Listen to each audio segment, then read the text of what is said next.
नमस्कार, हर हर महादेव। स्वागत है आपका आपके खुद के YouTube चैनल पर जिसका नाम है चाचा के फैक्ट्स। मेरा नाम नितिन है और मैं यहां से फैक्ट्स बताता हूं, ईश्वर से जुड़े चमत्कार बताता हूं, रोचक पौराणिक कथाएं बताता हूं, जिनमें से एक आज है। और बात करता हूं मैं तीसरी शक्ति के उन प्रकोप के बारे में जो लोगों की पर्सनल लाइफ में उन्होंने एक्सपीरियंस करे हैं। देखिए, आप यहां एक मेरी छोटी सी मदद करोगे।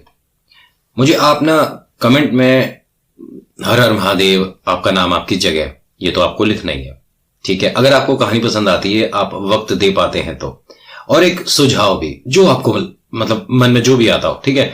मैं बहुत बार Q&A करता हूं, क्वेश्चन आंसर होते हैं, आपके सवाल जवाब आते हैं, लेकिन हर बार कोशिश करूंगा कि आप जो मुझे समझाते हैं, बताते हैं, उनसे मैं कुछ नया ट्राई करूं, कुछ नया सीखूं। तो आपका हुक्म सर आंखों पर। देखते हैं किसकी क्या राय आती है। मैं कोशिश करूंगा कि अपनी वीडियो में कुछ तब्दील करी जाए, अगर आपको और अच्छे से मैं समझा पाऊं, एंटरटेन कर पाऊं, आपको आनंद आए। बाकी बहुत सारे लोगों का प्यार आशीर्वाद मेरे को ऑलरेडी मिल रहा है, उसके लिए बहुत बहुत धन्यवाद आपका। आज की जो कहानी है ना, महादेव के एक ऐसे भक्त के बारे में कहानी बताऊंगा जिसको खुद भोलेनाथ ने चुना था। कौन, क्या, कैसे, कब, कहानी के माध्यम से बताता हूं। अभी फिलहाल चैनल का इंट्रो, उसके बाद शुरुआत करूंगा। जय भोलेनाथ।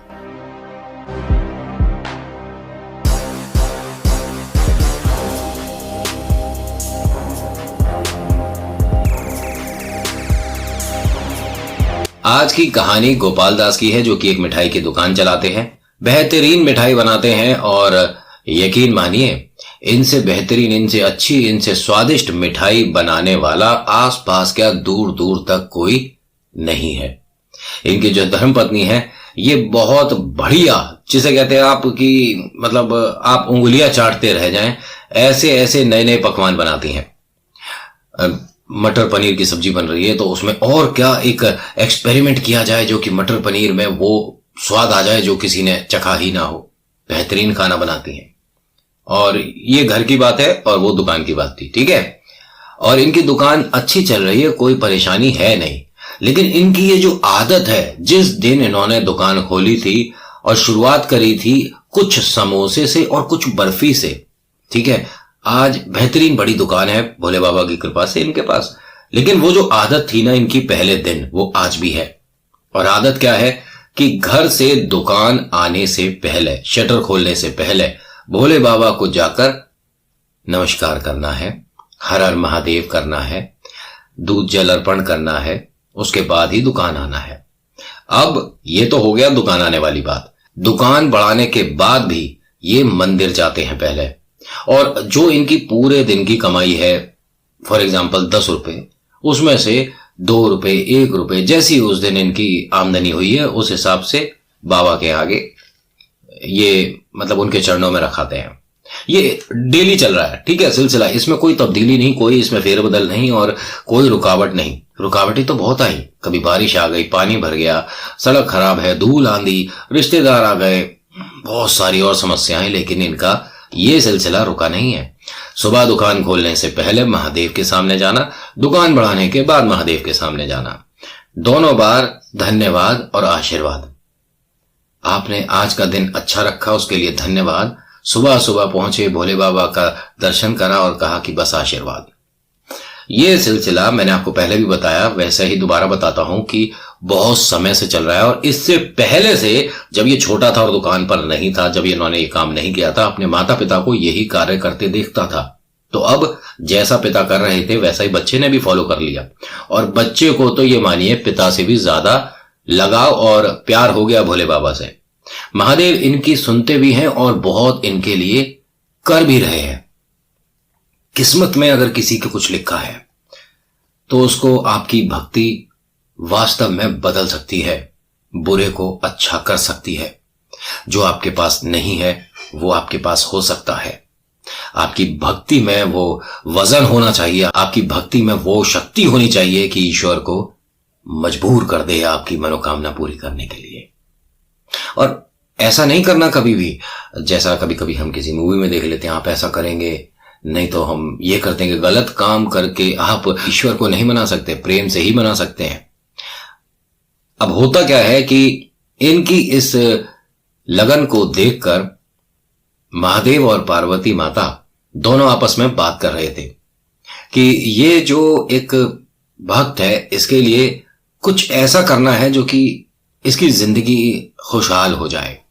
तो मां पार्वती ने कहा कि इसे एक ही बस ये मानिए कि जरूरत है, वो है इसके बेटे के संतान की।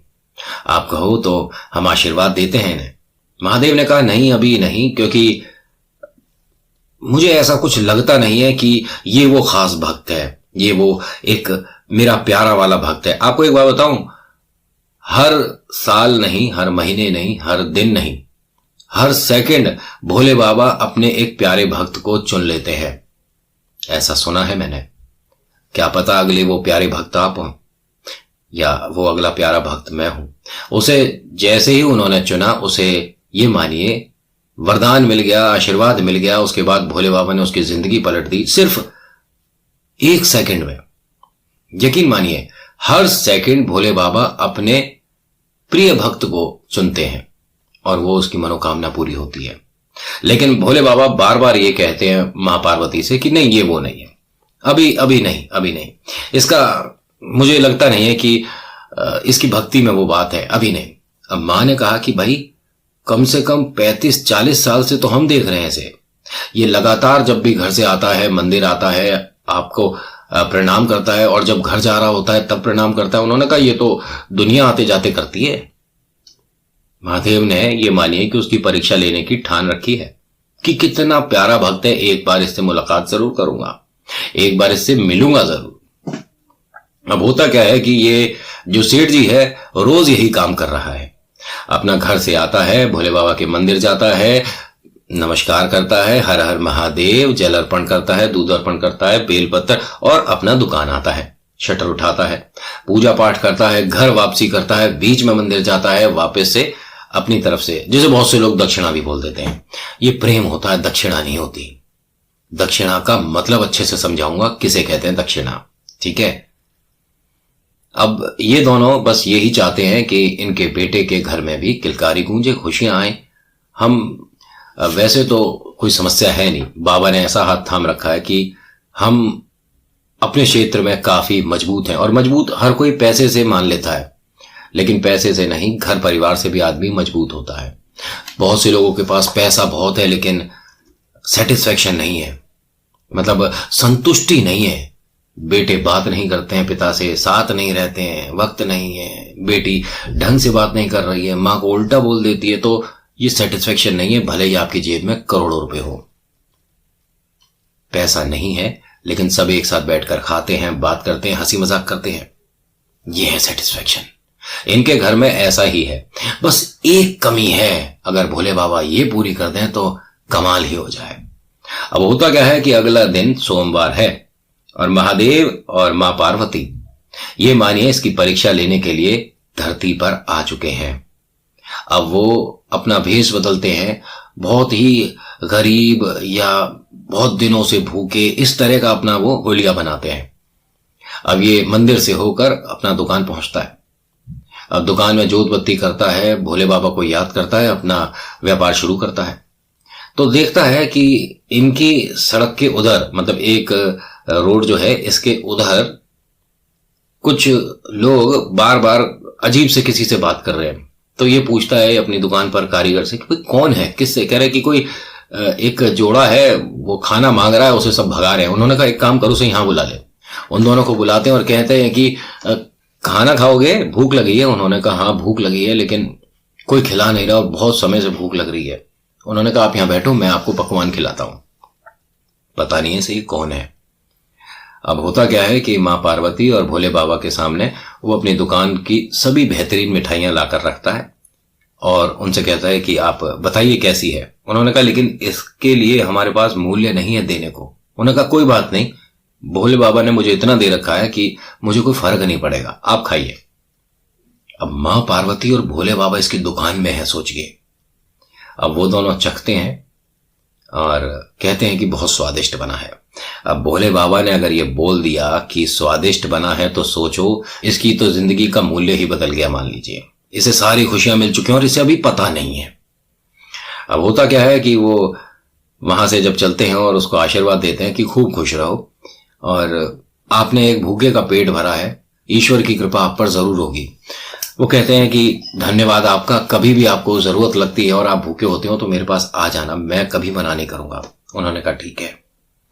अगला दिन फिर से ऐसा ही होता है, ये घर से आता है, मंदिर जाता है, दुकान आता है और वो ही सब कर रहा है। देखता है फिर से कोई शोर वगैरह हुआ है, फिर से जाके लड़के को बोलता है देख कर क्या हो रहा है। तो वो कहता है कि वही दोनों हैं और भूखे तो हैं ही ये, और हर कोई इन्हें धत्कार देता है, बदतमीजी से बात कर रहा है। तो लाला जी बोलते हैं, मतलब यही दुकान का मालिक बोलता है कि उन्हें लेकर आ, मुझे बात करनी है। उन्हें लाता है और फिर उनके आगे हाथ जोड़ता है कि अम्मा बाबूजी, आप दोनों से एक छोटी सी मेरी विनती है, कभी भी आपको कोई भी चीज चाहिए आप मेरे पास आओ, ऐसे किसी के पास मत जाओ। आप कैसी अवस्था में हो, कैसी व्यवस्था है आपकी, आप किस परेशानी में हो, लोग आपका मजाक बना रहे हैं यहाँ। अरे आप मेरे माँ बाप की उम्र के हो, आपको जब खाना खाना है आप मेरे पास आ जाओ। आपको मिठाई खानी है, घर के लिए लेकर जानी है, मैं इतना संपन्न हूं कि मैं आपको सच में रोज खाना खिलाऊंगा बिना पैसों के। भोले बाबा ने दोबारा पूछा, आपने क्या कहा है? आप रोज खिला सकते हो हमें? हाँ हाँ रोज खिला सकता हूं। मैं कहा ठीक है, अगर ऐसी बात रही तो बेटा हम कल भी आएंगे। उन्होंने कहा आप जब तक मेरा जीवन है तब तक आइए, मैं कभी आपसे ना पैसे मांगूंगा ना आपको कल आने को बोलूंगा। आप रोज आइए, रोज खाइए। मैं सच में भोले बाबा से आशीर्वाद लिए बैठा हूं, मेरे जो है भगोने खाली नहीं होंगे। और उसने बोला और सभी लोग हंसने मुस्कुराने लगे। यह महादेव को अच्छा लग रहा है कि भाई मेहनती भी है, सच्चा भी है और कद्र भी करनी जानता है, इज्जत कर रहा है बड़ों की। अगला दिन हुआ, फिर से मां पार्वती और भोले बाबा उसी रूप में आए हैं, बैठते हैं, खाना खाते हैं, चले जाते हैं। अगला दिन फिर से आया और ये सारी बातें ये अपनी धर्मपत्नी से रोज बताते हैं और वो कहते हैं कि बहुत ही अच्छा है अगर हम किसी की मदद कर रहे हैं इस तरह से कि हम जितना सक्षम है उतनी हम मदद कर पा रहे हैं, बहुत अच्छा है। भोले बाबा खूब कृपा करेंगे, कोई समस्या नहीं, आप बहुत अच्छा काम कर रहे हो। अगला दिन होता है, वो फिर से आते हैं और कहते हैं कि बेटा आज हमें भूख ज्यादा है, हम बहुत दूर से चलकर आए हैं, क्या तेरे पास इतनी मिठाई होगी, इतना खाना होगा? उसने कहा कि आज मैं घर से अपने लिए भी और आपके लिए भी खाना लेकर आया हूं, आज सिर्फ मिठाइयों से काम नहीं चलेगा, आप घर की रोटियां खाओ। उन्होंने कहा ठीक है। अब इसने भोले बाबा और मां पार्वती के सामने परोसा, उन्होंने खाना शुरू करा और ये मानिए कि खत्म नहीं कर रहे हैं। अब ये चिंतित हो गया, अपने साथ वाले कारीगर से बोला कि मैं जो अपने लिए लाया था वो भी परोस दूं क्या, क्योंकि अभी तो ये खा रहे हैं और ऐसे अच्छा थोड़ा ना लगता है, खाना खत्म हो रहा है। उन्होंने कहा नहीं नहीं आप सही कह रहे हो, आप जो अपने लिए टिफिन लाए हो ना ये भी दे दो। उसने अपना भी खाना दे दिया, अभी वो खाना खा रहे हैं। तो ये बोलते हैं कि अभी रोटी मैं बनवा रहा हूं, जब तक आप इन्हें खाइए, जब मिठाई ले आओ जब तक। तो माँ पार्वती और भोले बाबा ने इशारों में कहा कि हाँ कोई बात नहीं, आप मिठाई ले आओ। इसकी दुकान की सारी मिठाइयां खत्म हो चुकी हैं, लेकिन अभी वो खा रहे हैं। अब ये पसीने पसीने हो गया, परेशान हो गया, चिंतित हो गया कि आज ये हो क्या रहा है। अम्मा बाबूजी खाना खा रहे हैं, सारी मिठाई खा चुके हैं दुकान की और अभी तक ये उठ नहीं रहे हैं, खाना लगातार खा रहे हैं। अपने ही दुकान पर फटाफट से आटा तैयार करवाता है, फटाफट से लोई बनती है, पूड़ियां निकलती है, सब्जी बनती है, मतलब तुरंत काम हो रहा है ये कि परेशानी ना हो, भूखे ना रहे। पूड़ियां चल रही हैं, भोले बाबा खा रहे हैं, कोई दिक्कत नहीं है जी। आटा खत्म हो गया है, अभी महादेव उठ नहीं रहे हैं। तो बोलता है कि आप अम्मा बाबूजी अगर बुरा ना मानो तो एक छोटी सी विनती है, हाथ जोड़कर अपना छोटा बच्चा समझ के मेरी विनती स्वीकार करो। महादेव ने पूछा क्या बात है बताओ। उन्होंने कहा फिलहाल मेरी दुकान में आटा, राशन, मिठाई सब कुछ खत्म हो चुका है, लेकिन मैं आपको खाना खिलाना चाहता हूं, आप मेरे साथ मेरे घर चलिए। महादेव ने कहा कि लेकिन अभी हम भूखे हैं और ऐसे उठना, कह रहे कोई बात नहीं, मैं महादेव से क्षमा मांग लूंगा, आप मेरे साथ चलो। अब इसे पता नहीं है किन से बोल रहा है कि मैं महादेव से क्षमा मांग लूंगा, क्योंकि जो खाना खा रहा है उसे आपने परोस रखा है तो उसे उठाते नहीं है। उसे जब तक आप संपूर्ण तरीके से खाना नहीं खिला देते, उसे उठाने का मतलब अन्न का और उसका दोनों का अपमान है। अब मां पार्वती और भोले बाबा दोनों इसकी बात के लिए हां कर देते हैं, चलो ठीक है तुम्हारे घर चलते हैं। अब ये घर पहुंचा है, फटाफट से जाकर अपनी धर्मपत्नी को सारी बात बताता है। तो वो कहती है कि मतलब दुकान की सारी मिठाइयां? उन्होंने कहा हाँ मुझे समझ नहीं आ रहा है, लेकिन भूखे हैं तो ऐसे मैं मना थोड़ा ना करूंगा। उन्होंने कहा ठीक है, हमारे घर में इतना खाना है कि हम खिला सकते हैं, कोई बात नहीं, आप बिठाइए। अब मां पार्वती और भोले बाबा आंगन में बैठे हैं और ये खाने की तैयारी कर रहा है। रसोई से थाली लेकर आता है। पहले जैसे आदत है, इसे मंदिर जाता है, शुरुआत में ही खाना खाने से पहले भोग लगाता है, ये इसकी आदत है। उनको परोसने से पहले जो इसके घर में महादेव की प्यारी सी मूर्त है, मां पार्वती की प्यारी सी मूर्त है, उनके सामने थाली रखता है, माथा झुकाता है और कहता है आप भोग लगाओ तो मैं आगे परोस देता हूं। अब ये थाली लेकर गया है और जैसे ही मां पार्वती और भोले बाबा के आगे रखा है तो उन्होंने कहा कि पेट भर गया हमारा। उन्होंने कहा मैं समझा नहीं। उन्होंने कहा बस अब इच्छा सी नहीं है, हो गया, पेट भर गया। इसे ये नहीं पता कि जहां तूने भोग लगाया है वहां से खाना महादेव के मन आया है। पेट तो यहां से आ रहा था, ठीक है, लेकिन मन में आ गया है। तो अब तो वो बहुत प्रसन्न है। भोले बाबा कहते हैं कि अब हम चलेंगे और कभी ना कभी तुमसे मुलाकात जरूर करेंगे। उसने कहा कि आप ऐसा क्यों कह रहे हो, कल नहीं आओगे? उन्होंने कहा नहीं, हमें कुछ समय के लिए ही यहां पर आना था और अब हमारा इधर वक्त हो गया, अब हम कहीं और देखते हैं, कहीं और जाएंगे, लेकिन तुम्हें याद रखेंगे। उसने कहा कि धन्यवाद आपका, कभी भी आप इधर आते हो तो मेरे पास जरूर आना और खाना कहीं और मत खाना, आपका ये मानिए खाना अधूरा रह गया। उन्होंने कहा ठीक है बेटा, हमारे पास देने के लिए कुछ नहीं है अभी, लेकिन आशीर्वाद दे सकता हूं, खुश रहो। उन्होंने कहा कि अगर आपको आशीर्वाद देना ही है ना तो बस आप भोले बाबा से कृपा करके ये बोल दो कि मेरे बहू बेटे की भी जिंदगी में खुशियां आ जाएं, किलकारी गूंजे। तो उन्होंने ये कहा कि चल ठीक है, ऐसा सही, अब हम 9 महीने बाद आएंगे यहां पर मिठाई और खाना खाने। अब यहां से महादेव और मां पार्वती खाना खाकर जा चुके हैं, मतलब भोग लगाकर जा चुके हैं, और तकरीबन 1-1.5 हफ्ते बाद ही इनका बेटा मिठाई की दुकान पर मिठाई लेकर पहुंचता है अपने पिता के लिए और बोलता है कि पापा मुंह मीठा करो। तो कहते हैं क्या हो गया और तू मुझे क्यों मिठाई खिला रहा है, मैं कहां इतनी खाता हूं? उन्होंने कहा आज तो खानी पड़ेगी। क्या बात क्या है? तो उसने बताया कि आप दादा बनने वाले हो।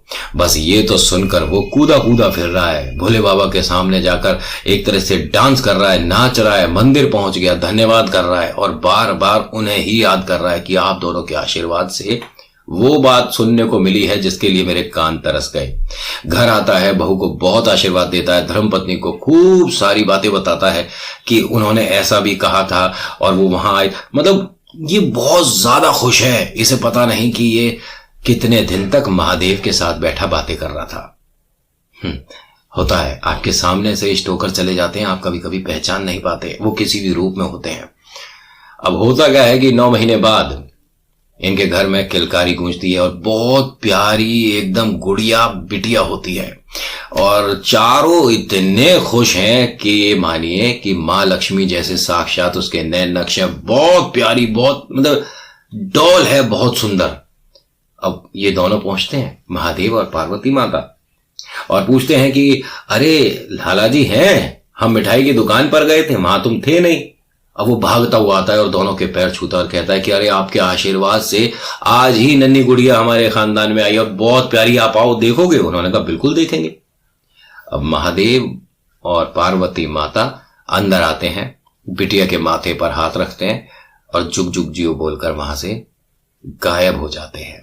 ये इनके लिए एक सपना सा था और वो बिटिया महादेव की भक्त रही। यहां आपको एक सवाल के साथ छोड़ रहा हूं वीडियो में, इनका बिटिया का नाम बताना होगा आपको कि कौन है जिनको महादेव ने माथे पर हाथ रखकर बोला है जुग जुग जियो। आप गूगल करो, कहीं भी कुछ भी रिसर्च करो और ढूंढ के दिखाओ। अगर आपको ज्ञान है और आप 100% बाबा भोले के भक्त हो तो शायद आपको पता होगा कि मैं किन के बारे में बात कर रहा हूं। तो खैर आज की वीडियो में इतना ही। आज की वीडियो आपको कैसी लगी मुझे बताइएगा जरूर। अच्छी लगी तो प्लीज लाइक शेयर सब्सक्राइब करिएगा, कमेंट में लिखिएगा हर हर महादेव, जय भोलेनाथ और आपका नाम आपकी जगह। बाकी thank you so much for watching. मेरा नाम नितिन है, मुलाकात करूंगा आपसे एक अगली वीडियो में। हर हर महादेव, जय भोलेनाथ, धन्यवाद।